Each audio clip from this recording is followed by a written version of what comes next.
पहले के वक्त में इसकी पूरी डाटा शीट हाथ से बनाई जाती थी। अभी बोर्नियो ने आसान कर दिया, खुद ही बना के दे रहा है। ये 3 पेज, एक और ले सकते हैं हम, 4 पेज एक साथ कर सकते हैं। कितने कर सकते हैं? 4 पेज को एक स्क्रीन पे। अब हम इसको बड़ा कर लें, समझ गए? तो ये चारों हमारे सामने है। अब इसमें एक और भी फायदा है, मतलब ये इशारा है कि भाई जहां जहां पे ये आपको नजर आ रहा है इन सभी जगहों पे वोल्टेज जाता है। क्या जाता है? इस्तेमाल करें और अपनी डेली यानी डेली यूज होने वाले रिपेयरिंग में, जो हमारी रिपेयरिंग डेली हम जो कर रहे हैं, फ़ोन बना रहे हैं, चाहे वो चार्जिंग सेक्शन हुआ, नेटवर्क हुआ, Bluetooth, wifi, GPS, mobile display, graphic, ठीक है, डेड फोन, कुछ भी, तो सभी में हम इसको कैसे यूज़ करें। ठीक है, तो यहाँ पे ये पहला पेज इस तरह से खुल के आता है हमारे सामने। ठीक है, यहाँ पर ध्यान देने वाली चीज़ ये है, हम मोबाइल वाले हैं तो हम ओनली मोबाइल की बात करेंगे यहाँ। ठीक है, मोबाइल में काम आने वाले, जैसे ये इंटरफेस खुल के आता है तो हमारे सामने यहाँ पर 2 चीज़ें हैं। ठीक है, और कहा जाए तो 3 चीज़ें हैं। ठीक है, पहला ऑप्शन यहाँ पे, जहाँ पे क्लिक करके हम इसका पूरा हार्डवेयर सोल्यूशन, स्कीमेटिक वगैरह, बिटमैप, सब कुछ इस वाले पहले ऑप्शन से आ जाता है। ठीक है, इस पर हम अभी चलेंगे। दूसरा ऑप्शन यहाँ पे, इसको छोड़ दें 2 को, और यहाँ पे चौथे नंबर पे है। इससे क्या होता है, इससे मैं बता चुका हूँ कि किसी भी फ़ोन की आईसी को हम फाइंड करते हैं कि वो आईसी कहाँ पे लगी हुई है। एग्जाम्पल के तौर पे यहाँ पे मैं देखना चाह रहा हूँ कि मेरे पास Redmi 9A फ़ोन आया है, अब उसमें लगी है MT 6357 पावर आईसी 6357। ठीक है, अब मेरे पास कोई दूसरा बोर्ड, मतलब मुझे पता नहीं कहाँ पे है, आईसी है नहीं, लेकिन मुझे नहीं पता यार कौन कौन से फ़ोनों में लगी है। बोर्ड तो मेरे पास ढेर सारे पड़े हुए हैं, तो मैं क्या करूँगा, यहाँ पे इसका नंबर डाल के और इंटर मारूंगा। ठीक है, और इंटर करने के बाद में देखो इस तरह का इंटरफेस मेरे सामने आ जाएगा। इस तरह का दिख रहा है, यहाँ पे सारे मॉडल्स ये दिखा रहा है कि भैया ये सारे मॉडल्स हैं, ओप्पो A15 है, ओप्पो A1 के है, सैमसंग के मॉडल्स हैं, रेडमी के हैं, वगैरह वगैरह, कि भाई इनमें से कोई भी बोर्ड अगर तुम्हारे पास है तो तुम उस बोर्ड से निकाल के लगा सकते हो, कोई दिक्कत की बात नहीं है। बात समझ में आ रही है? बस ये CRV MRV वगैरह थोड़ा सा यहाँ ध्यान रखना है, बस। बात समझ में आई? तो मतलब यहाँ से हम ये जो चौथा वाला ऑप्शन है, यहाँ पे क्लिक करके हम यहाँ पे किसी भी आईसी का नंबर डालेंगे, किसी भी आईसी का, पावर आईसी नहीं, कोई भी आईसी हुई, तो हमें पता लग जाएगा कि भाई कितने बोर्डों में है। हाँ, एक बात और बता दी जाए आपको कि ये सभी मॉडल्स नहीं दिखाता है, ये कुछ मॉडल दिखाता है, तकरीबन 10 से 15% मॉडल, बाकी के सारे मॉडल यहाँ पे शो नहीं होते हैं। लेकिन कहते हैं कि डूबते को तिनके का सहारा काफ़ी होता है, एक इशारा काफ़ी होता है। बात समझ में आई कि नहीं? हाँ, अभी हम आगे चलते हैं।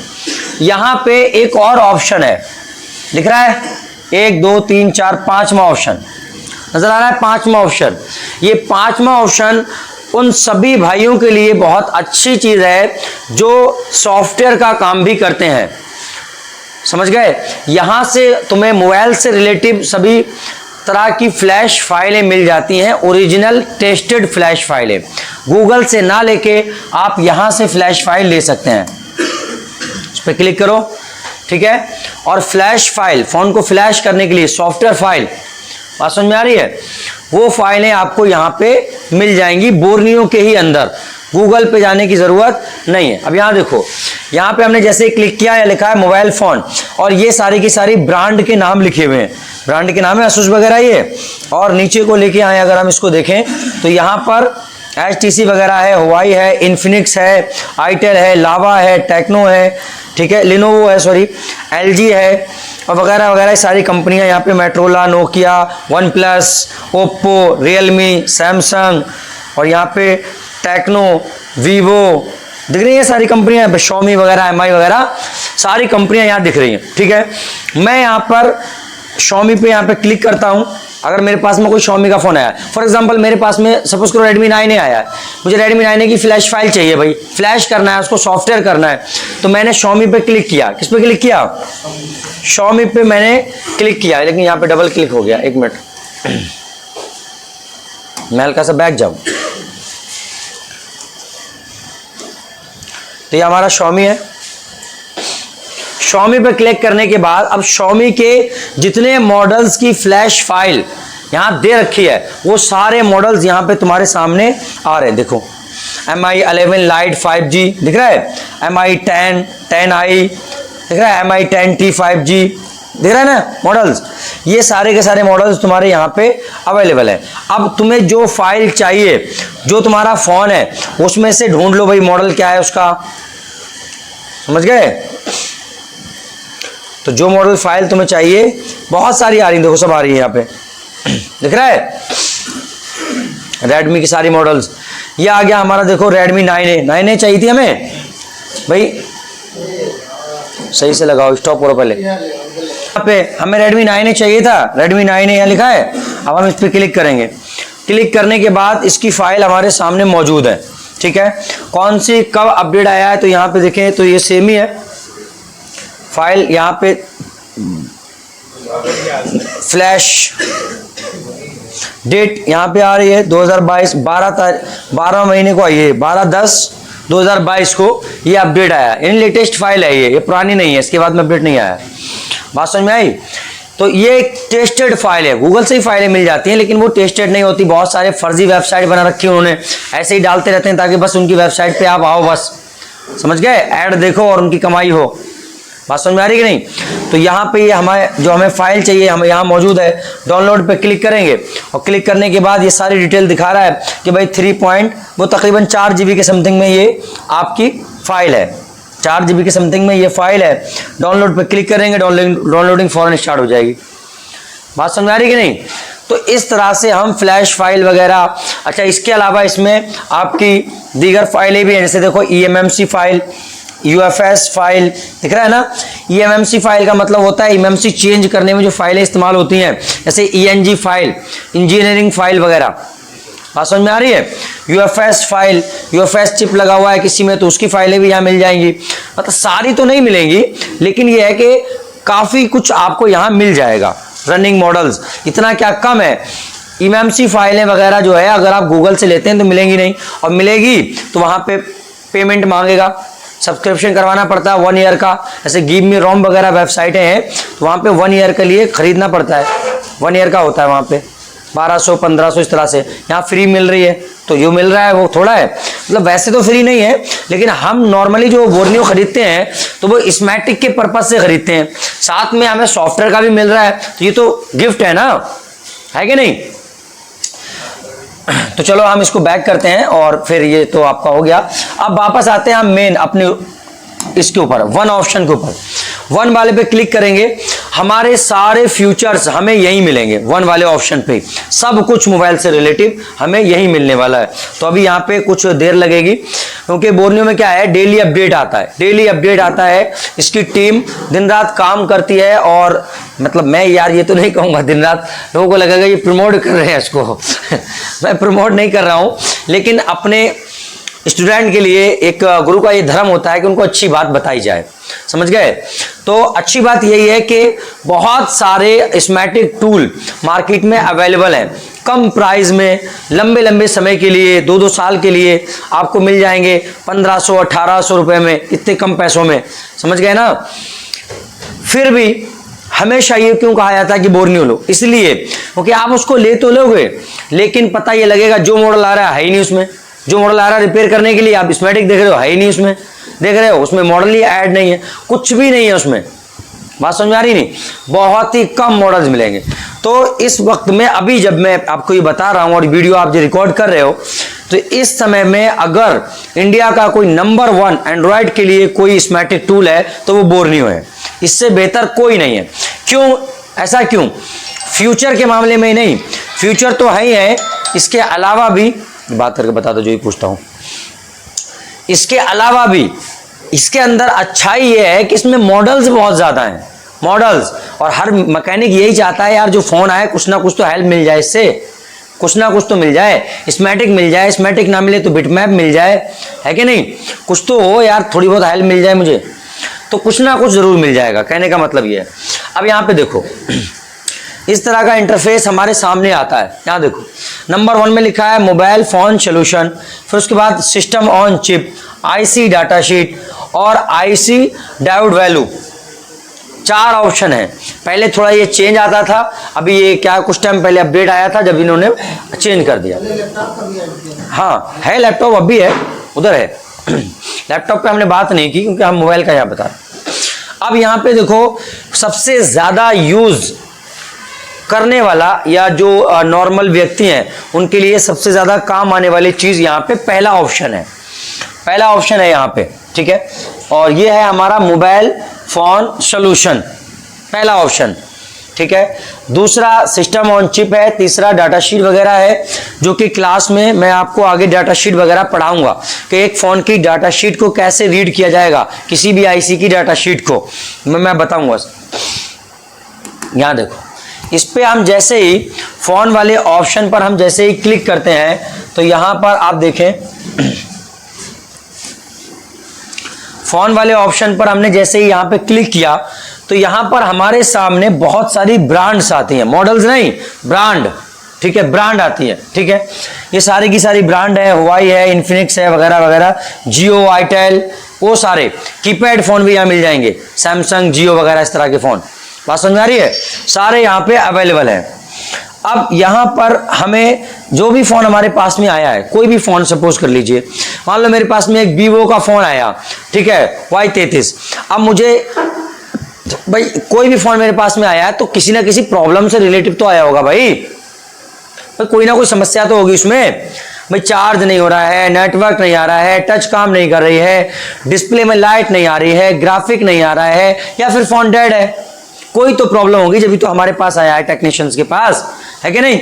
तो हमारा पहला काम क्या है भाई, मोबाइल फोन सॉल्यूशन पे क्लिक करेंगे और ब्रांड सिलेक्ट करेंगे जो हमारी वीवो ब्रांड है, क्योंकि वीवो का मॉडल है। तो यहाँ पे हमें दिख रहा है वीवो पे हम क्लिक करेंगे। क्लिक करने के बाद वीवो के जितने भी मॉडल्स हैं हमारे सामने आ जाएंगे, सारे के सारे मॉडल्स, कि भाई ये मॉडल है, ये मॉडल है। हमारे पास में कौन सा मॉडल आया है, वीवो Y33, तो 33 आया है, तो हम यहाँ पे 33 सिलेक्ट कर लेंगे।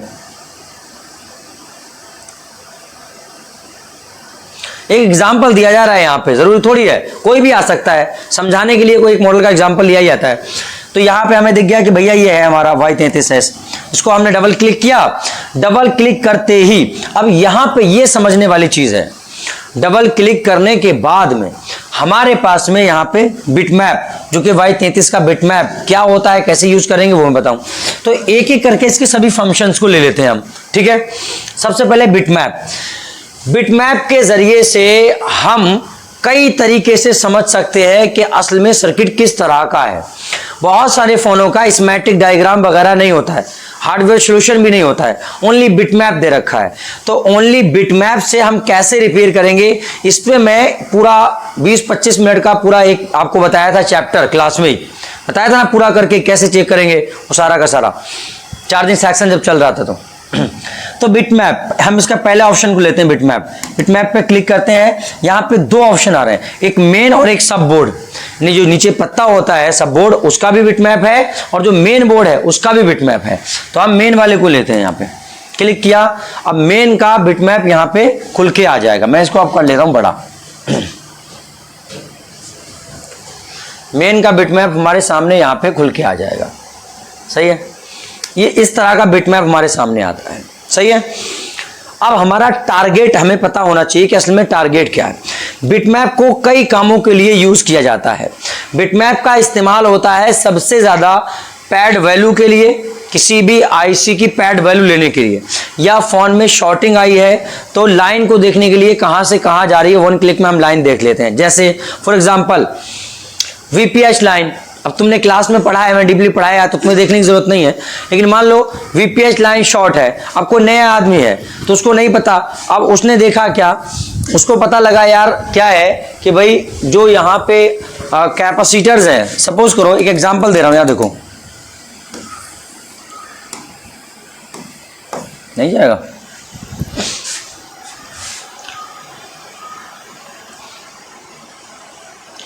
सपोज करो तुम्हारे पास एक फोन आया और तुमने देखा यार पावर आईसी के पास में लगे हुए एक कैपेसिटर दोनों साइड से बीप कर रहे हैं, सही है। और जैसा कि तुम्हें बताया गया है कि कोई भी कंपोनेंट बीप करता है तो पहले चेक करो वो किस लाइन का है, किस लाइन का है। तो भाई पता कैसे करें, 2 ही तरीके हैं, स्कीमेटिक और बिटमैप। और तुमने तो चूंकि कंटिन्यू क्लास पढ़ी तो तुम तो ऐसी पहचान लोगे, वीपीएच वगैरह तुम्हें लोकेशन बताई गई है सारी की सारी। अब इस पे बिटमैप पे आके हम ऐसे क्लिक करेंगे, एक कैप्चर पे ऐसे क्लिक किया, क्लिक करते ही ये बता रहा है कि लाइन भाई यहां होके जा रही है, इतनी जगहों पे ये लाइन जा रही है, यानी जहां जहां ये लाइन जा रही है इनमें से कहीं भी शॉर्टिंग हो सकती है। अगर आप रोजिन लगा रहे हैं तो इन सभी जगहों पे रोजिन लगाना पड़ेगा जहां जहां ये लाइन जा रही है। बात आई समझ में? ना देखो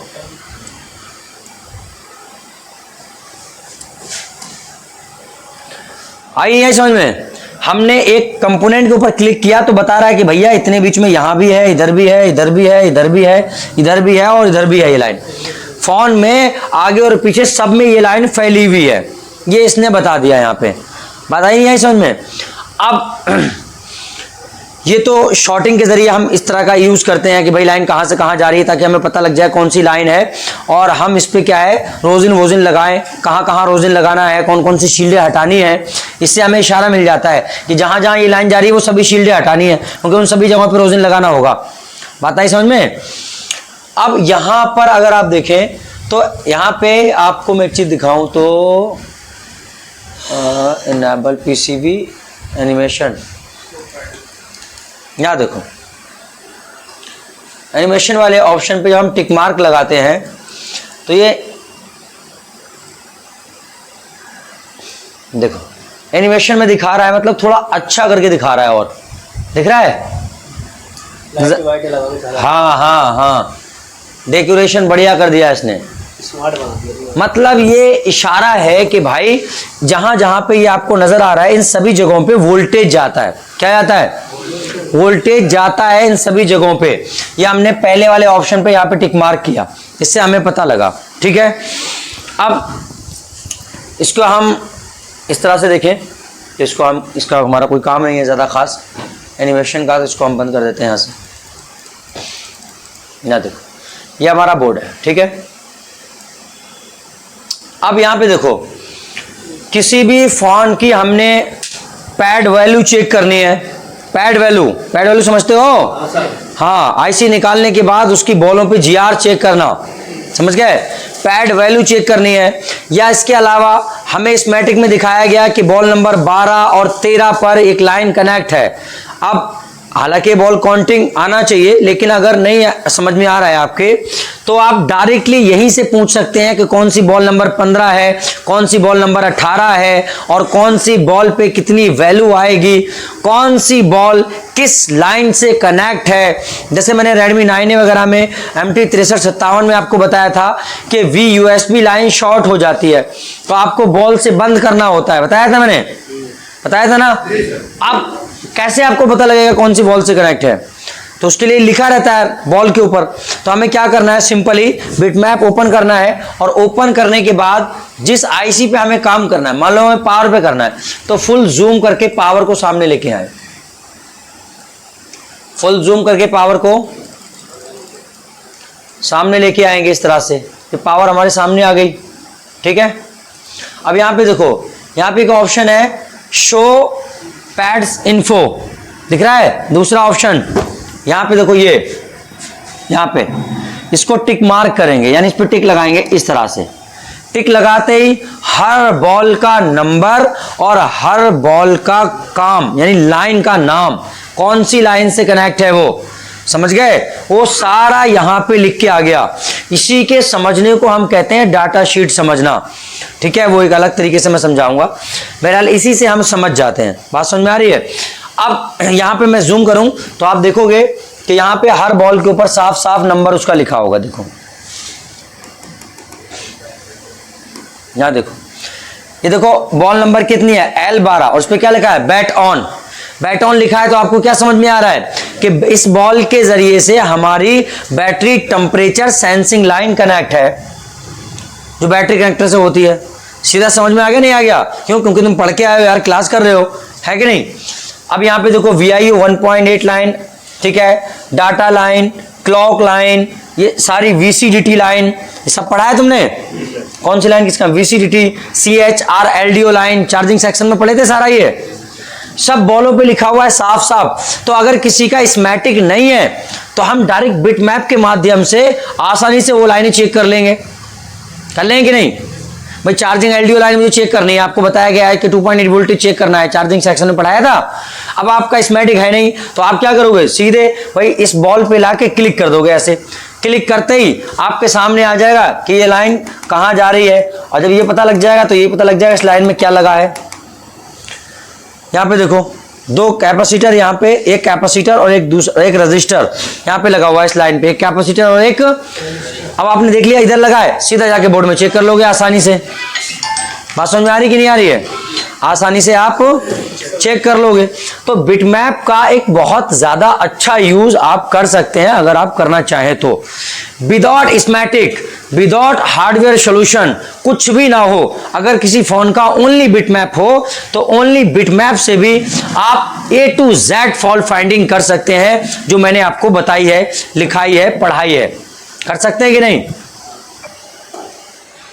अब यहां पे देखो, जैसे मान लो कभी कभी क्या होता है कि एक फोन ऐसा है कि भाई आपके पास में एक ऐसा फोन आया है कि यार उसमें शॉर्टिंग है, लेकिन आपने जब उसका सीपीयू बाहर निकाला तो शॉर्टिंग खत्म हो गई, लेकिन आपने जब सीपीयू रिवॉल्व करके लगाया तो शॉर्टिंग वापस आ गई। सही है, आपने सोचा यार सीपीयू शॉर्ट हो सकता है, आपने दूसरा सीपीयू लगाया, एकदम ओके गुड कंडीशन वाला सीपीयू, जैसे आपने बिल्कुल ओके सीपीयू लगाया, उसके बाद भी शॉर्टिंग वापस आ गई। इसका क्या मतलब है? इसका मतलब है कि भाई ना सीपीयू पहले वाला खराब था ना बाद वाला खराब है, बल्कि पैड में कहीं दिक्कत है। किसमें? जो सीपीयू से नीचे लाइनें कनेक्ट हो रही हैं उनमें कहीं ना कहीं प्रॉब्लम है। बात समझ में आ रही कि नहीं? तो यहां पे इन्होंने एक ऑप्शन दिया है कि भाई आप ऐसा कर सकते हो कि अगर ऐसी कोई समस्या आती है तो आप उसकी पैड वैल्यू ले सकते हो। क्या कर सकते हो? पैड वैल्यू उसकी ले सकते हो। जैसे ये आपका सीपीयू है, ये आपका सीपीयू है। अब यहां पर जितनी बॉलें सीपीयू के अंदर ग्राउंड है उन सबको इस तरह से कर दिया गया है, जीएनडी लिख के।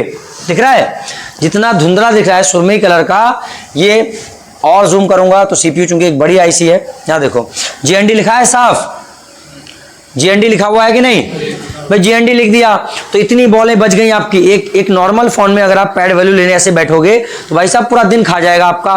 तो इन्होंने आसान कर दिया, आपकी आसानी के लिए इन्होंने क्या कर दिया कि ग्राउंड को अलग कर दिया, जिससे आपको समझ में आ गया कि ग्राउंड वालियों को छोड़ देना है, हाथ नहीं लगाना, टाइम बचेगा। बात समझ में आई? तो ग्राउंड ही है। इसके अलावा जो वाकई की बॉल्स हैं उन पर हमें क्या है, जीआर चेक करना है, पैड वैल्यू। अब ये बता रहे हैं कि भैया पहली बॉल ओएल आना चाहिए, यानी कोई भी जीआर नहीं, दूसरी पे कोई जीआर नहीं, तीसरी पे कोई जीआर नहीं, चौथी, पांचवी, छठी, यहां कोई जीआर नहीं। यानी जितनी भी इन्होंने येलो कलर की बनाई है, कितनी येलो कलर की जितनी भी बॉलें बनाई हैं उन पर कोई भी जीआर नहीं मिलेगा, तो चेक करने का भी कोई फायदा नहीं। तो जैसे ग्राउंड को छोड़ा था ऐसे येलो वाली को भी छोड़ दो, जैसे ग्राउंड को छोड़ा था वैसे ही येलो को भी छोड़ दो। अब बची व्हाइट वाली, ओनली व्हाइट। अब व्हाइट वाली बॉलों पे इन्होंने जीआर लिखा हुआ है, इस पे भाई आपको मिलना चाहिए 292 इनके मल्टीमीटर के हिसाब से, समझ गए? एक में मिलना चाहिए 481, 564, 565, 481। बात समझ में आ रही है? बहुत समय लगता था, हमें पता है, पूरी पूरी रात में एक डाटा शीट तैयार होती थी, समझ गए? तो अब इसको हम कैसे करेंगे वो सुनो। ग्राउंड वाली बोलें सब छोड़ देंगे, येलो वाली बोलें सब छोड़ देंगे। अब जिस पे इन्होंने वैल्यू लिखी हुई है, बस सीधा सा फंडा है, चाहे इन्होंने 600 लिखी या 500 लिखी या 800 लिखी, मतलब नहीं है, 350 प्लस मिल जाए। तुम अपने मल्टीमीटर से अगर चेक कर रहे हो 350 प्लस मिल जाए। जैसे इन्होंने लिखा है कि भैया यहाँ पे 564 मिलनी चाहिए, तुम्हें 350 से प्लस में मिल जाए, ओके है, चाहे कितनी भी कम मिल जाए कोई फर्क नहीं पड़ता। इसके बेस पे तुम क्या है, पैड वैल्यू यहाँ पे चेक कर सकते हो, करना चाहो तो। इसकी जरूरत पड़ेगी, जरूर पड़ेगी, अभी नहीं तो बाद में पड़ेगी। जो लोग फ्रेशर हैं उनको तो नहीं पड़ेगी, लेकिन जो लोग डीपली काम करना चाहते हैं और करते हैं उनको 100% पड़ेगी, चाहे 1 महीने के बाद पड़े या 4 महीने बाद पड़े। एक फोन ऐसा जरूर आएगा जो आपको मजबूर करेगा पैड वैल्यू चेक करने के लिए। बात समझ में आई? तो आपने मन बना लिया कि यार बनाना ही है। फोन क्यों नहीं बनते हैं? क्योंकि जब डीपली सर्किट में जाना होता है तो हम लोग अलकसा आते हैं, यार इतना समय कहाँ रखा है, हटाओ यार, नहीं होगा, अब भाई नहीं होगा, खत्म कहानी। बात समझ में आएगी नहीं? बन सब कुछ सकता है मगर समय चाहिए। अब इतना समय कोई बर्बाद करना चाहता नहीं, इसलिए फोन को रिटर्न दे देते हैं। बहरहाल ये पैड वैल्यू है जो हम चेक कर सकते हैं, इसको भी हम यहाँ से कट कर देते हैं क्योंकि हमें कई सारे फ्यूचर्स पे काम करना है। ये हमारा लेआउट इस तरह का दिखता है, ठीक है। अब स्कीमेटिक हमारा इस तरह का, यानी स्कीमेटिक हम उसको कहते हैं, इसमें लाइनें होती हैं, सारी लाइनें, ठीक है। और लेआउट के अंदर क्या होता है, पूरे बोर्ड का एक तरह का एक्सरे होता है। क्या होता है? एक्सरे होता है। ऐसे मान लो ये आईसी है, सही है। अब इस आईसी से कितनी लाइनें कनेक्ट हैं, मुझे ये देखना है कि इस आईसी में कितनी लाइनें हैं। तो मैं सिंपली क्या करूंगा, इस आईसी पे आऊंगा, इसका कोड कॉपी करूंगा। ये आईसी है, इस पे आऊंगा, इसका कोड कॉपी करूंगा मैं, ठीक है। कोड कॉपी करने के बाद स्कीमेटिक पे लाके यहाँ पे मैं पेस्ट कर दूंगा। कॉपी नहीं हुआ, हो तो गया। अब ये एक मिनट देखो, यहाँ देखो, माउस से कर देता हूँ, माउस से। यहाँ देखो ये है, ये यहाँ पे नहीं दे रहा है, कोई दिक्कत नहीं। कंपोनेंट ले लेते हैं कोई, कॉपी की कॉइल और इसको स्कीमेटिक में लाके यहाँ पेस्ट किया। जूम करो तो भैया ये कौन सी कॉइल है हमारी, तो यहाँ बता रहा है वी प्रॉक, जो कि एक बक लाइन है। क्या है? बक लाइन है, उसमें लगी हुई है, यानी बक कॉइल है। ये क्या है? बक कॉइल है। तो मतलब ये तो तुम डीपली पूरा महीना पढ़ते ही है, स्कीमेटिक और डायग्राम को तुम जानते ही हो, इसको कोई समझाने की जरूरत थोड़ी है। नहीं, कहाँ कॉपी पेस्ट करना है, कैसे करना है, कैसे चलाना है, तुम सब जानते हो कि लाइनों को ढूंढने के लिए, ठीक है, सर्किट को समझने के लिए, कौन सी लाइन कहाँ से निकल के कहाँ जा रही है, ये सारा चेक करने के लिए हम स्कीमेटिक का इस्तेमाल करते हैं, ठीक है। तो इसको हम हटा देते हैं यहाँ से। इसके स्कीमेटिक के बाद में हमारे यहाँ पे एक और ऑप्शन है, ठीक है, जिसे कहते हैं हार्डवेयर सॉल्यूशन। क्या कहते हैं? Hardware solution. इस पे हम क्लिक करते हैं हार्डवेयर सॉल्यूशन पे। जैसे ही हमने हार्डवेयर सॉल्यूशन के ऊपर क्लिक किया है, जैसे ही हमने हार्डवेयर सॉल्यूशन के ऊपर क्लिक किया, तो आप देखें यहाँ पे हार्डवेयर सॉल्यूशन के ऊपर क्लिक करने के बाद में इतने सारे ऑप्शन यहाँ पे खुल के आ रहे हैं हार्डवेयर सॉल्यूशन में। क्या कहना चाह रहे हैं ये, जैसे ही आपने हार्डवेयर सॉल्यूशन पर क्लिक किया, फौरन आप ही से ये बोर्नियो एक सवाल पूछ रहा है। जैसे ही आपने हार्डवेयर सॉल्यूशन के ऊपर क्लिक किया, फौरन ये आपसे एक सवाल पूछ रहा है कि भाई कहना क्या चाहते हो। बात आ रही समझ में? बात आ रही नहीं आ रही समझ में? तुमसे सवाल कर रहा है कि भाई कहना क्या चाहते हो, क्या चाहिए आपको हमसे, क्या चाहिए। बैक कैमरा, फ्रंट कैमरा, ये सब कैमरे हैं, चार्जर से रिलेटिव कुछ देखना है, चार्जिंग सेक्शन देखना चाहते हो, या फिर कंपोनेंट नेम यानी आईसीओ के नाम जानना चाहते हो, कौन सी आईसी किस नाम से होती है, कहाँ लगी होती है, क्या साइज होता है, या फिर आप फिंगरप्रिंट के बारे में जानना चाह रहे हो, फ्रंट कैमरे के बारे में, हेडफोन के बारे में, डिस्प्ले लाइट के बारे में, या डिस्प्ले ग्राफिक के बारे में, या माइक स्पीकर रिंगर के बारे में, नेटवर्क के बारे में, ऑन ऑफ स्विच के बारे में, मतलब वो सारी चीज़ें, सिम, एसडी कार्ड वगैरह वगैरह जितने भी सेक्शन होते हैं फ़ोन में, वो सारे सेक्शंस यहाँ पे आ जाते हैं। अब जो फॉल्ट आया जिससे रिलेटिव, सपोज करो चार्जिंग से रिलेटिव आया, किससे? चार्जिंग से, तो हम यहाँ पे चार्जिंग डाटा पर क्लिक करेंगे। चार्जिंग डाटा पे क्लिक करने के बाद चार्जिंग से रिलेटिव जो मेन लाइनें हैं, मेन लाइनें वो यहाँ पे सामने आ जाएंगी। मेन लाइनें, ये बात याद रखिएगा, सारी नहीं, मेन लाइनें यहाँ आ जाएंगी। जैसे एग्जांपल देखिए, अभी आपको समझाते हैं। देखिए जैसे यहाँ देखिए, सीपीयू के अंदर दो लाइनें जा रही हैं और इस पे लिखा है यूएसबी डीपी और यूएसबी डीएम। क्या लिखा है? डीएम डीपी लाइनें। आप डीपली पढ़ के आए हो सर्किट में क्या होती है, चार्जिंग की लाइनें, फेक चार्जिंग पे फोन चला जाता है। बैट आईडी क्या होता है, आप सबने पढ़ा है पूरा डीपली, क्या होता है, क्या काम करता है। अच्छा, इसके अलावा यहाँ जाओ, ये आ गए आप यहाँ पे, इसको हम बोलते हैं B2B फ्लैग्स। B2B तो बोलते हैं इसको, बोर्ड टू बोर्ड फ्लैग्स, इसको BTB भी बोला जाता है। अब यहाँ से आप देख रहे हो ये DPDM निकल गई। इसके अलावा वीबस लाइन, अब वीबस लाइन क्या होती है आपको अच्छे से पता है, तो यहाँ दिखा रहा है ये वीबस लाइन। अच्छा, यहाँ पे ये बता रहा है कि वीबस लाइन यहाँ इन हो रही है, तो जिसमें वीबस इन हो वही चार्जिंग आईसी है, इसका मतलब ये BQ पिन वाली चार्जिंग आईसी यहाँ लगी हुई है। अच्छा, इसके अलावा यहाँ पे ये बता रहा है कि भाई VPH पावर यहाँ से निकल रही है। आप चूंकि आप लोगों ने सर्किट पढ़ा है तो आपको पूरा समझ में आ रहा है कि ये VPH कॉइल है, ये डायोड होगा वही, और यहाँ से निकल के ये जा रही है। अब एक साइड में ये VPH यहाँ पे कनेक्ट है, इसका मतलब ये वाला जो कैपेसिटर होगा ये बूट कैपेसिटर होगा। क्या होगा? आप जानते हो वुड क्या होता है, पढ़ के आए हो, ये निकल गई। तो यहाँ पे ये मोटा मोटा बता रहा है, क्या बता रहा है। अब कहा जाए एमआईडी कहाँ है, नहीं है, दिखा रहा है एमआईडी कहाँ है भाई, दिखा रहा है एमआईडी लाइन कहाँ है, नहीं दिखा रहा है ना एमआईडी कहाँ है। इसके अलावा इससे कहा जाए कि बूट कैपेसिटर कहाँ है, कहीं लिखा है बूट कैपेसिटर, क्या पहचान। आप चूंकि पढ़ चुके हो सर्किट को तो आप अंदाजा लगा लोगे, एक नॉर्मल आदमी क्या पहचानेगा। बात समझ में आ रही कि नहीं। कहने का मतलब यह है कि अगर अब देखना है कि भाई एमआईडी कौन सा कैपेसिटर है, एमआईडी लाइन कौन सी है, ठीक है, या दीगर जो लाइनें आपको लिखाई गई हैं कहाँ हैं, तो उन सब के लिए किसका इस्तेमाल करना पड़ेगा, स्कीमेटिक का, और स्कीमेटिक नहीं है तो बिट मैप का, किसका, बिट मैप का। बात आई समझ में। तो हार्डवेयर सॉल्यूशन उसको कहते हैं जो मेन लाइनों को दिखा देता है डायरेक्टली, सीधा सीधा वन क्लिक में डायरेक्ट। मेन लाइन वी बस दिखा दी, मेन लाइन डीपीडीएम दिखा दिया, ठीक है। इसके अलावा CC1 CC2 गायब, नहीं दिखाई ना, नहीं दिखाई ना CC1 CC2, USB ID line नहीं दिखाई ना।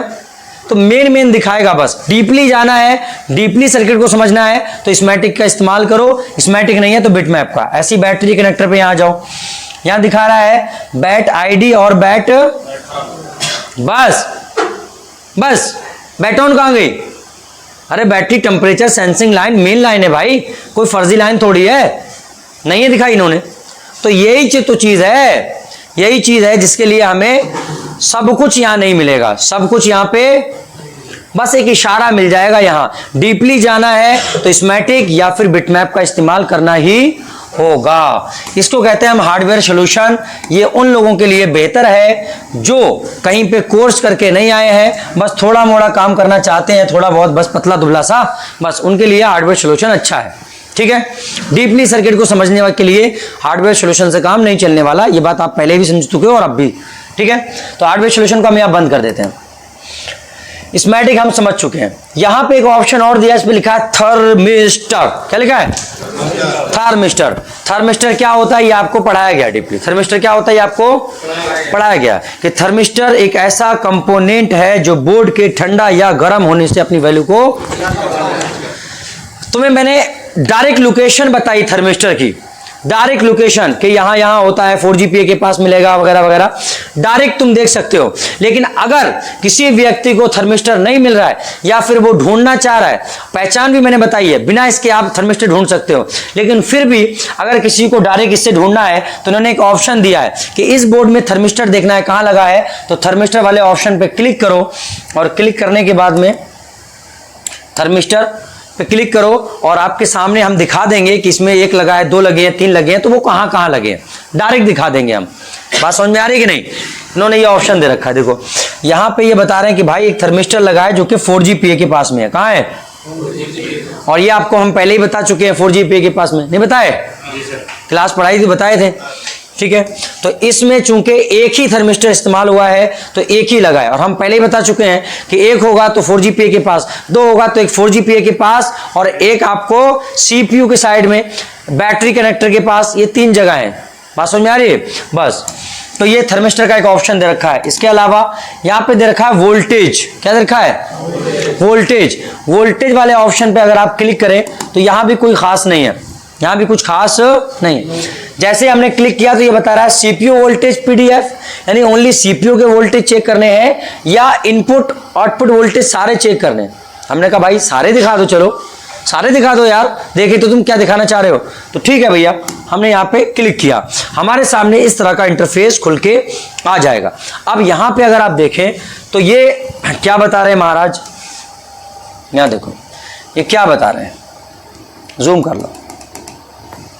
जूम करने के बाद पता लगा ये बता रहे हैं VCAM IO, यानी अब इसके कहते हैं अकल के लिए भी, सॉरी नकल के लिए भी अकल चाहिए, अब इसको समझने के लिए भी अकल चाहिए। भाई आप पढ़ के आए हो तो आप समझ जाओगे, इसका मतलब ये बता रहे हैं कि भैया ये कैमरे का वोल्टेज है, क्या है, कैमरे का वोल्टेज यहां आ रहा है। बात समझ में आ रही कि नहीं।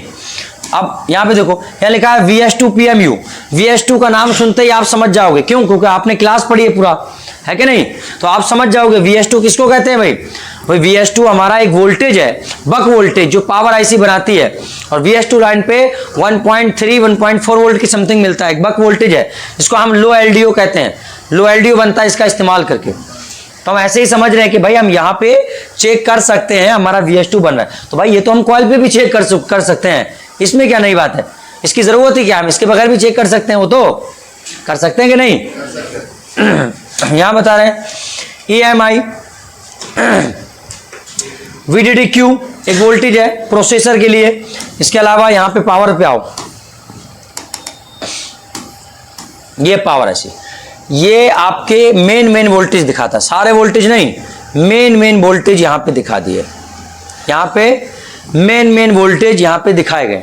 लेकिन इन वोल्टेजेस को भी समझने के लिए अकल चाहिए भाई, पूरा सिस्टम समझना पड़ेगा, कौन सी लाइन कहां से निकल के कहां जा रही है, क्यों जा रही है, कितना वोल्टेज किस काम का नहीं है। जैसे यहां लिखा है VFE, समझ गए, और यहां पे देखो, यहां पे लिखा है VCAMA, कैमरे का वोल्टेज है, ठीक है।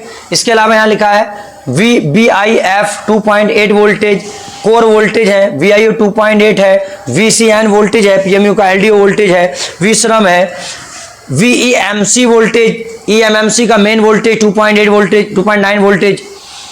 मेरा कहने का मतलब यह है कि इससे भी कोई खास फायदा नॉर्मल आदमी को नहीं होने वाला है।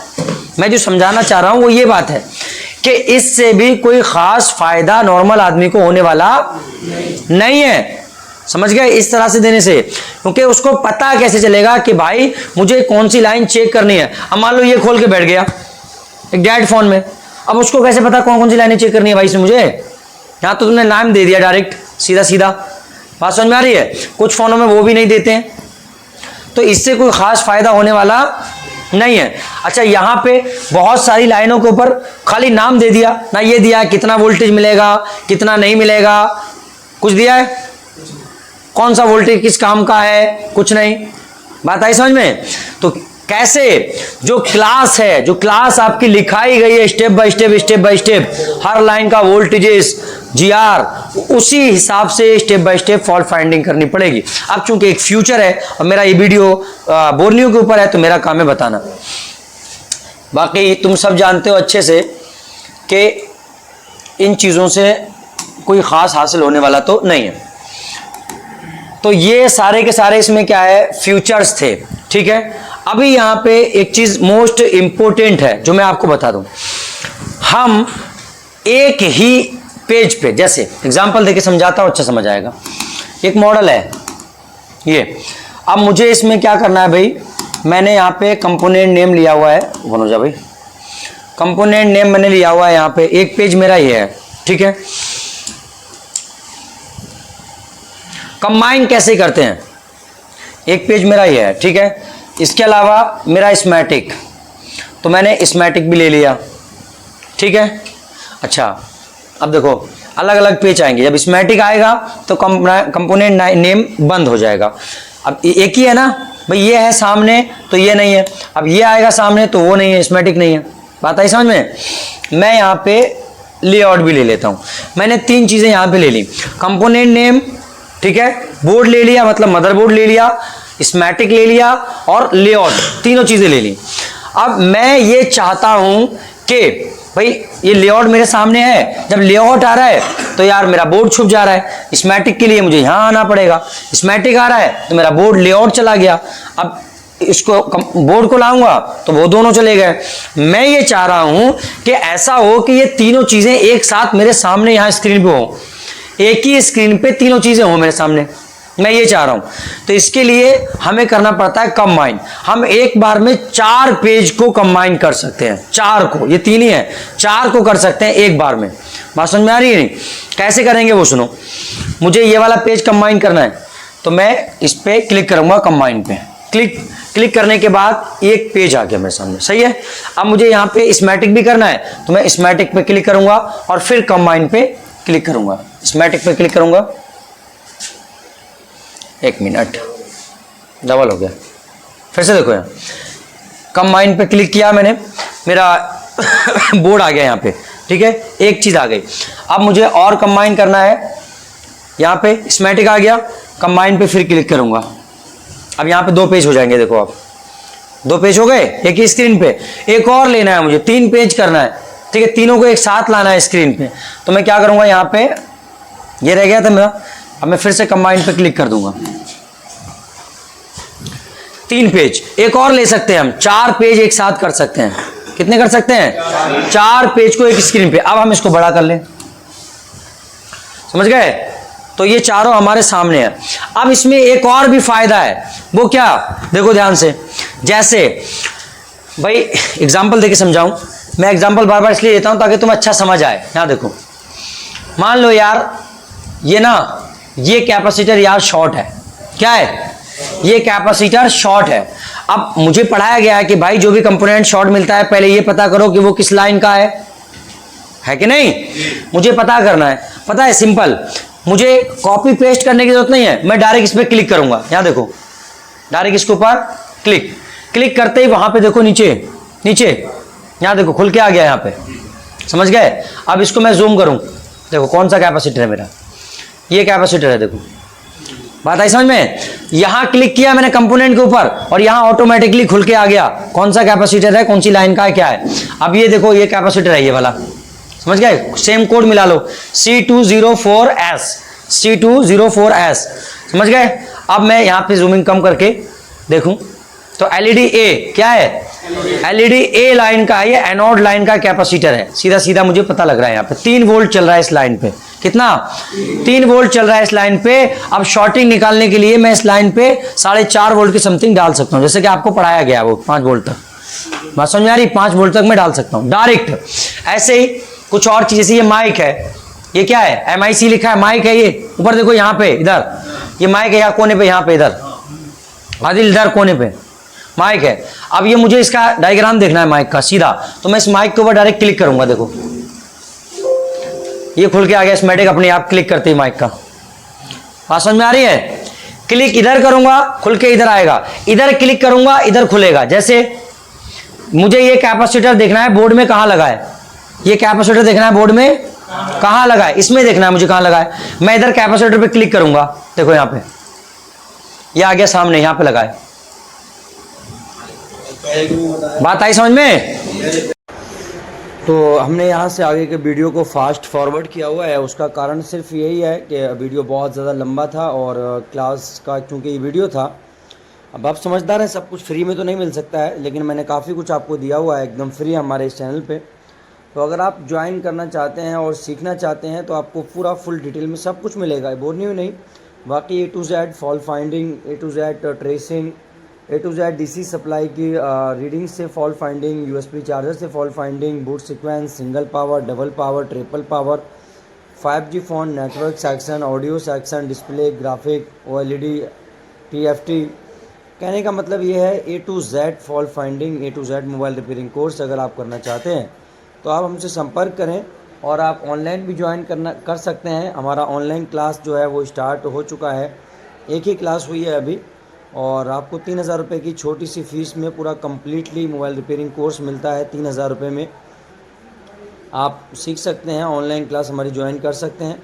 बाकी ऑफ़लाइन के लिए जो है वो एक दिसंबर बैच के लिए और एक जनवरी बैच के लिए सीट बुकिंग चल रही है। आप अपनी सीट बुक करा सकते हैं 15,000 रुपये की छोटी सी फ़ीस में। पूरा कम्प्लीटली कोर्स MNZ आपको 100% गारंटी के साथ कराता है। तो अभी संपर्क करें।